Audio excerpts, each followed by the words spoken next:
I thought talk about the defense. I thought this whole year Geno Smith's had a pretty solid season. He's looked great. And today we kind of made Geno look like that New York Jets Geno, the one everyone thought was kind of a bust. We made him look like that. It was kind of the first, probably second game. San Francisco did work on him last week, but I mean, we kind of no one ever talks about us as being a phenomenal defense, and look at the numbers. They shouldn't. San Francisco they do, and they made Geno look bad last week. This week we made them. It seemed like they didn't trust their passing game at all, and this is something I was talking to Lance about.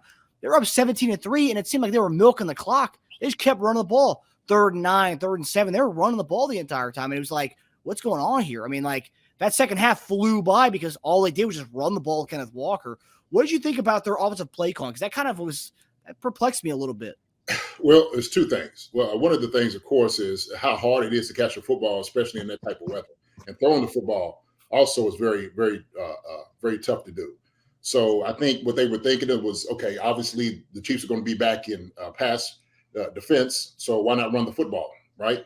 If you're thinking about putting about 7, 8 guys back in zone or man, whatever you're doing, then you got the numbers up front. And so they got a very capable back. The thing is, you're not really throwing the ball down the field. If you're getting chunks, maybe 10 to 15 yards on a run because everybody's sitting back, that I can understand that. It's just what you're doing. You're just trying to weigh out how you're going to get yards. That's pretty much what it is. And like I said, when it gets something with these elements is making it very hard to get the ball through the air. I mean, that's always going to be an issue and a problem.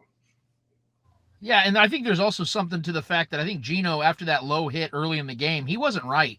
Yeah. And I think that there's something to that. And plus, we have to remember, man, how valuable Tyler Lockett is to that Seahawks offense. Yes. And not having him out there today, man, with his production every single year, being the guy that just changes the way a game can be, the outcome of an entire game. He's a very valuable receiver. I think that was a major hit for the Seahawks as well. I actually came into this game expecting the Seahawks to move the ball pretty well. And honestly, if you look at the numbers, maybe some of it was garbage time. They did have over 330 total yards in this game. So they weren't terrible as far as that was concerned. The play calling was very questionable, especially in the early part of the game, because I felt like they were really setting up Geno for failure at a lot of times. It wasn't a very balanced attack. But, to the credit of the Chiefs defense, something they have been really good at this year more times than not is stopping the run game. I think they came into this game 4th or 5th in rush defense. So they've been able to do that. And Kenneth Walker ain't no joke. And the Seahawks have been able to run the ball pretty successfully this season. And they shut them down for the majority of this game. I know they ended up getting over 100 towards the end of the game, but when it mattered the most, the meat of this game, the Chiefs defense really clamped down. And as much as I will criticize Spags in this defense when they fall short, you got to give them their props too, man. They went out there and they took care of business and made the Seahawks work for everything they got today. And like Jason said, outside of the couple penalties on that one drive, I think it was three of their 5 penalties of the entire game came in that. I think it was their last drive of the second half or the first half. Mm-hmm. That Joshua Williams struggled a little bit on that drive. That's rookie mistakes.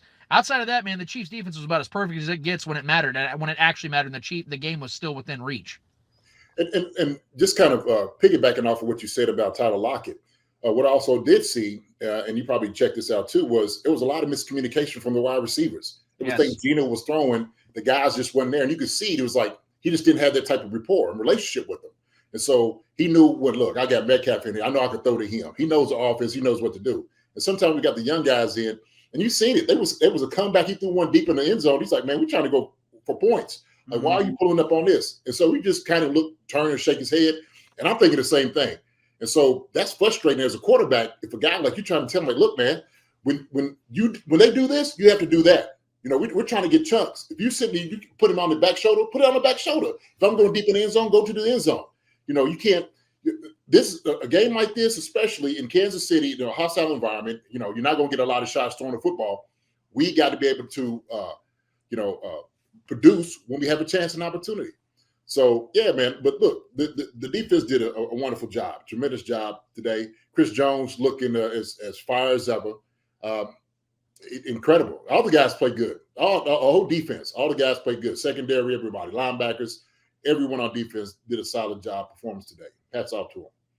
Yeah, I like the defensive tackle rotation. I know we didn't have Saunders this week, but we got to see the big man Danny Shelton in there a little bit today. Yeah, he looked pretty good. Obviously, Brandon Williams and it was good to kind of see that rotation we have the D line. We're actually starting to see a little bit of depth there in the D line rotation, which a couple weeks ago we were talking about we didn't really have much depth of the D line spot. So that was good to see.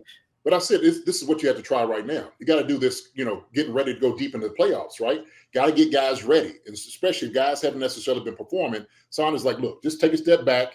We don't need to have you in here. Let's get some guys, look, rotation, how everybody's working with each other. And so if Chris is working with 90 or Sond or whoever it may be, like you said, Shelton, those guys, that's what they want to be able to see. All those things are very important when you're talking about going into the playoffs. So depth is very important. We know that the defensive tackle play has been one of those things that has been plaguing us throughout the year. It hasn't been anything that's been really consistent from those guys inside there. So it was good. It's good to see that. And I know those guys are very, very as far as like concentrating on seeing what's going on in that front seven. Yeah, 100% agree. You want to keep going, Lance? No, I was just echoing what JD was saying, and to add to that, to see the front seven emerge like this against, again, the Seahawks came into this game with a 7th-ranked scoring offense. They're scoring right around, I think, like 24, 25 points a game. Yeah. And they came into this game needing this win. They needed this win. And the defensive front seven is what I think primarily won this game. I know that Patrick Mahomes obviously put on the MVP Superman outfit and scored 3 touchdowns for back-to-back weeks. But the offense had a lot of clunkers, man. They had a lot of drives. I think their first 3 drives of the second half, they punted.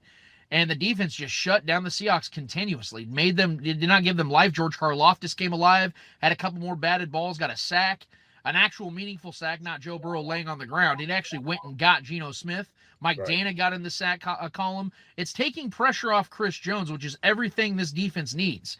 If you can give Chris Jones complementary pieces that can be effective week in and week out, this defense is just that much more scary, man, because Chris Jones made his presence known several times over in this game. And that's going to happen. But it can't just be a Chris Jones show. It can't just be Stone Cold out there doing Stone Cold things. He's got to have people out there, man, that are making things happen. And Carlos Dunlap looks like he's going to be okay. It looked like he maybe hurt his elbow a little bit. It looks like he's going to be all right. Having these guys playing at their best right now at all ages. You have Carlos Dunlap at 33, and you have George Karlaftis at 22.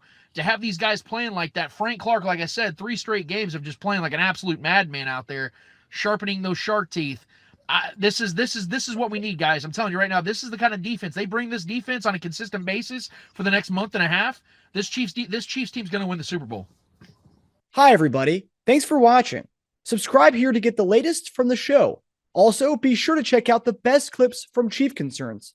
And if you prefer to listen to the show, subscribe and follow us on Apple Podcasts, Spotify, and anywhere else you get your podcasts.